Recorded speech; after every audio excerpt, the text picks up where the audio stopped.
G'day all. Do you, like me, think the pursuit for ever higher standards of graphics are killing video games? Do you long for the simpler days of pure aesthetic gaming? Do you have nostalgia for Battlefield 1942? No matter what you answered, I can't hear you, and this video will continue.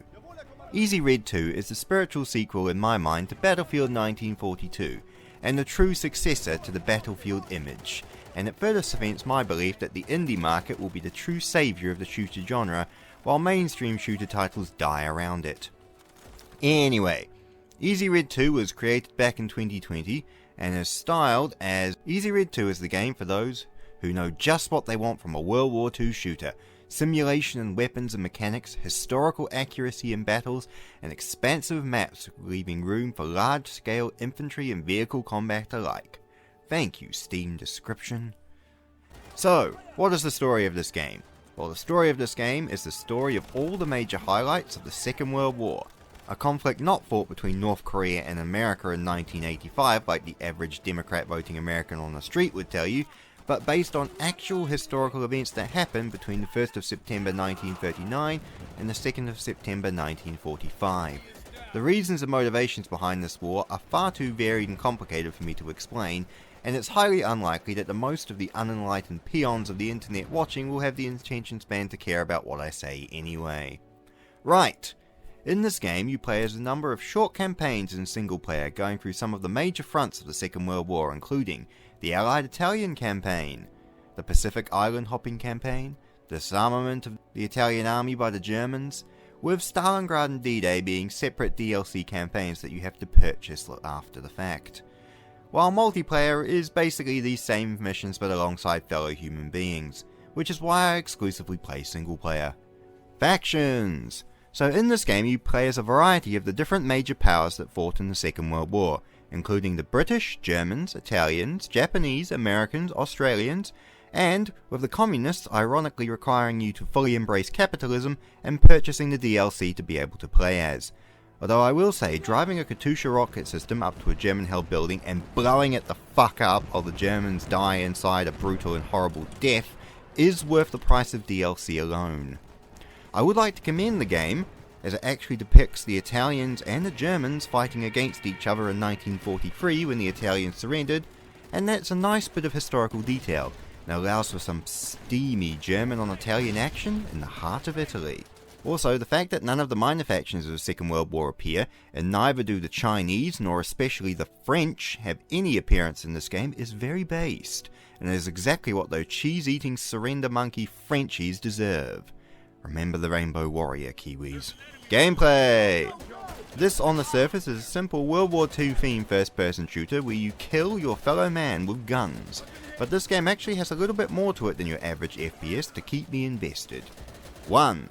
Vehicles, including a nice range of Allied and Axis tanks and armoured vehicles, where you actually need a historically accurate crew to operate your vehicle. Unlike in most games where your nameless soldier somehow uses the power of telekinesis to operate all the levers and switches inside your tank, after they've huffed enough glue to gain superpowers, when in a tank in Easy Red 2, if you're the driver, you'll be spending most of your time looking out of a tiny vision slit wishing your gunner didn't suck hot anus, while if you're the gunner, you'll wish your driver would stop driving into buildings and driving like a Formula 1 driver on meth so you can actually aim and fire your gun properly. 2. Anti-tank guns, artillery and anti-aircraft guns to man and rain Nibblewurfer fire down on the enemies of the Austrian corporal. 3. Aircraft. Aircraft are fun, but I must warn you, as a pilot you're going to fall into either one or two categories.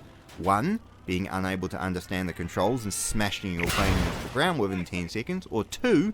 Being unable to hit any weapons with your bombs or guns, getting bored and Japanesing yourself into an enemy tank so you can respawn as a ground soldier like God intended. On the ground, you'll spawn as a member of an infantry squad, and you can switch between the different types of soldiers in your squad at will, such as riflemen, sappers, anti-tank gunners, etc., depending on what loadout and situation you find yourself in at the time. Personally, I forget 99.99% of the time I can do this, and either just stay as a sergeant or machine gunner until I die and respawn as the soldier next to me. Back to being a ground soldier, The game also has an in-depth inventory system where everything your soldier is carrying, including ammunition, weapon, helmet, grenades, and anything else your soldier will need, actually is on your body and in your backpack. This applies to your allies and your foes alike, so you're easily able to loot the dead to keep yourself in the fight, or take yourself a prized Luger from your cold dead German foe.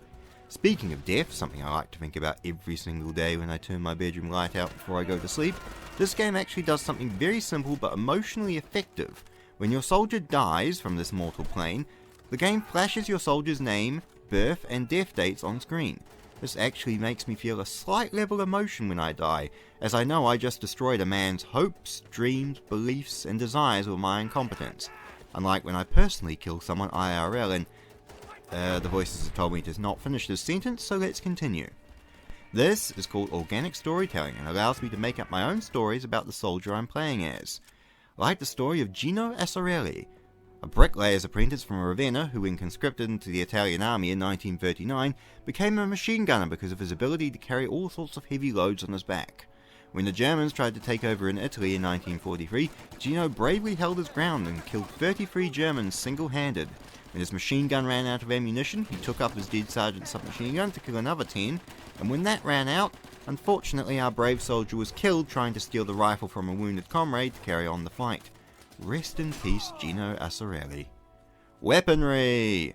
This game has all the classic Second World War guns, and rather than tell you about them, I advise you to either go watch a war movie, or go to ForgottenWeapons.com to learn all about the weapons of the Second World War.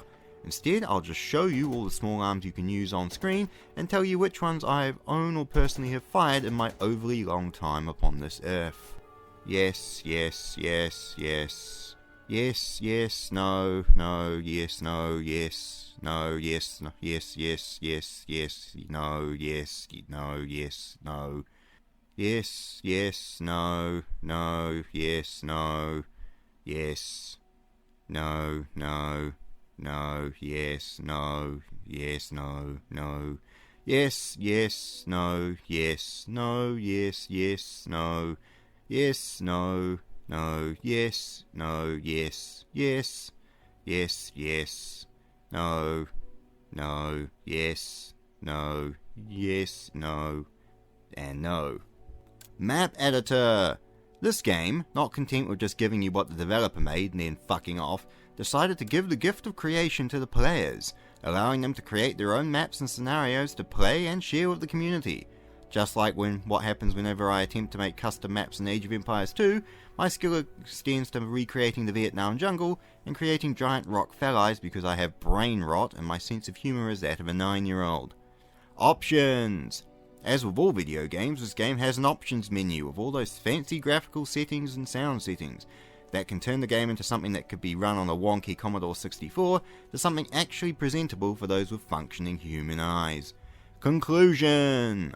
Overall, this is a very fun and enjoyable video game. I can just jump in, play around, execute surrendering enemy soldiers, commit war crimes, and enjoy shooting my fellow man without having to hide the bodies afterwards.